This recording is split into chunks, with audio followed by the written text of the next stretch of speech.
Our hearts are breaking for young Sam Blakeman next week. Imagine finding a tracking device hidden in your rucksack while a local bully stalks your every move. It's chilling stuff, isn't it? I'm your host at episode Whisper 2.0, and if you love the street as much as I do us a favor and subscribe to the channel so we can keep these chats going. We're looking at a week of absolute chaos starting Monday, 11th May through to Friday, 15th May. We've got Gary in the frame for murder and Tim facing his darkest demons. It's heavy, it's dramatic, and we need to talk about it. Let's talk about exactly what is kicking off on the street next week. The net closes on Gary Windass right. Let's start with the darkest cloud hanging over Weatherfield right now, the murder of Theo Silverton. If you thought the police were just going to ask a few polite questions and move on, think again. Next week, the investigation kicks into overdrive, and DS Lisa Swain and Kit Green have their sights firmly set on Gary Windass. And let's be brutally honest, Gary's track record doesn't exactly scream innocence, does it? Whenever a body drops in Weatherfield, Gary is usually somewhere in the vicinity looking guilty. Kit and Lisa drag him in, and it quickly becomes apparent that Gary's alibi is full of holes. It simply doesn't hold water. The panic really sets in when the police descend on the builder's yard. They are swarming the place, bagging up potential evidence, and paying very close attention to the scaffolding poles. We all know Gary has a terrifying temper when he's pushed. Could he have genuinely snapped and taken Theo out? Or is this classic Gary, tying himself in knots to cover for somebody else? What makes this even more suspicious is the CCTV footage from Gary's computer. It's been deleted, and the police tech team can't recover it. Who deletes their security footage right when a murder happens nearby? It stinks of a cover-up, but keep your eyes on Todd Grimshaw too. Over in the Rovers, Lisa catches Todd watching her like a hawk. What exactly does Todd know?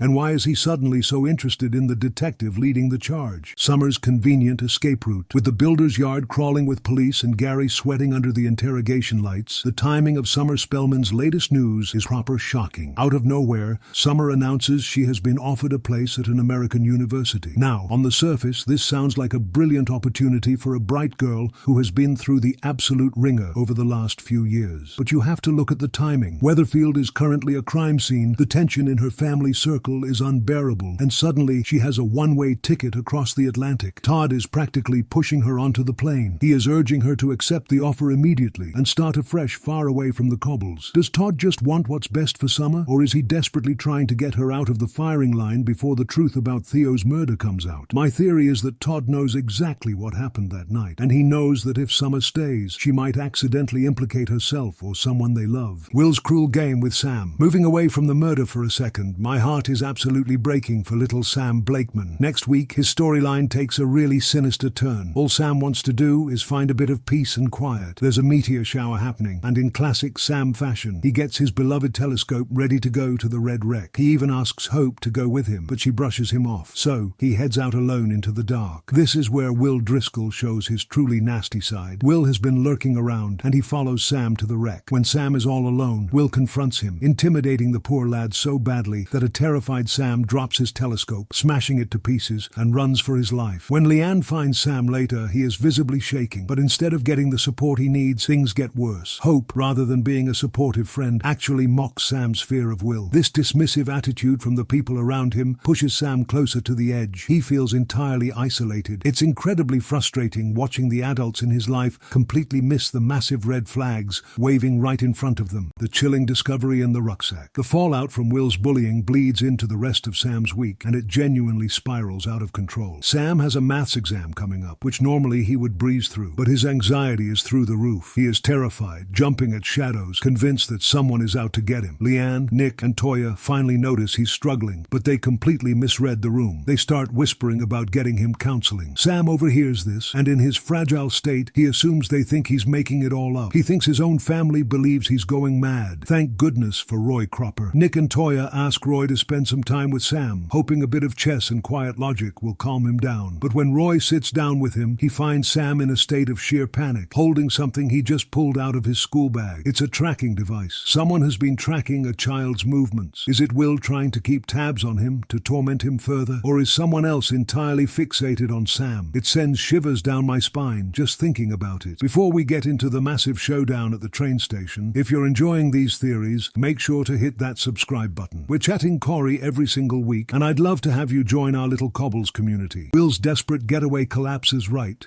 back to the drama. And let's talk about Will Driscoll's exit plan, because it is an absolute car crash waiting to happen. Ben is horrified to find $2,000 missing from the safe. He admits to Maggie and Ava that he carelessly left it open after a massive row with Sean. What they don't realize is that Will has already swiped the cash and handed it straight to his abuser, Megan Walsh, to fund their escape to France. Will plays an incredibly dangerous game. He stands there cool as a cucumber, looking Eva right in the eye, and insists he's just going to Scotland for a fresh start. Ben, Eva, and Susie even give him a tearful, emotional send-off, bundling him into Tim's taxi. They think they are saying goodbye to a lad heading off to heal. But the universe has other plans. A notification pops up, showing the Glasgow train is cancelled. Will, panicking, insists Tim still take him to the station anyway. Tim is no fool. His internal alarm bells are ringing loudly. Back on the street, Ben finds Will's passport missing, and the penny finally drops. He begs Steve to call Tim and tell him not to let Will out of his sight. The tension in that taxi must be unbearable. Will thinks he's minutes away from freedom with Megan,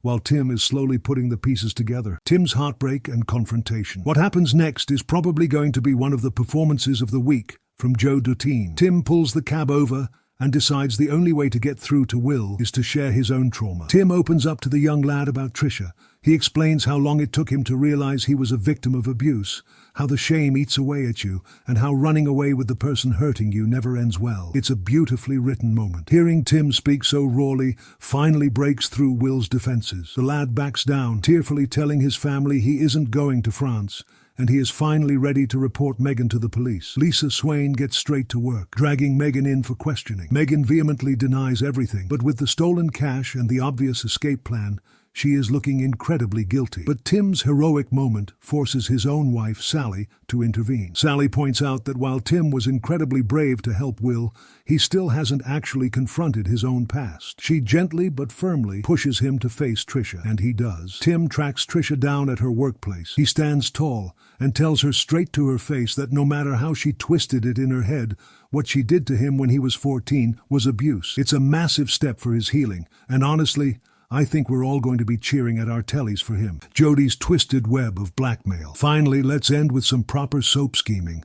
What on earth is Daniel Osbourne playing at? Daniel is supposed to be on a relaxing holiday in the Lake District, checking in with Ken and Bertie over the phone to keep up the pretense. But he isn't in the lakes at all. He is hiding out in the builder's yard flat. Why is he lying to his family? Unfortunately for Daniel, his secret is discovered by the absolute worst person possible, Jodie Ramsey. After David Platt rightfully orders Jodie to pack her bags and get out of number 8, she is left homeless. She overhears Ken mentioning Daniel's empty flat and decides to let herself in with a found spare key. Imagine Daniel's face when Jodie walks in. He immediately orders her out, but Jodie holds all the cards now. She blackmails him, threatening to expose his fake holiday to Ken and the rest of the street unless he lets her stay. Daniel is completely trapped in this awkward, horrible position. Jodie doesn't stop there. Once she gets her feet under the table, she starts undermining Cassie at every opportunity. She even starts slipping sweets to Bertie and baby Doran behind Cassie's back, playing the role of the fun auntie while making Cassie look like the strict villain. Jodie is toxic, and Daniel needs to come clean before she destroys his family life completely.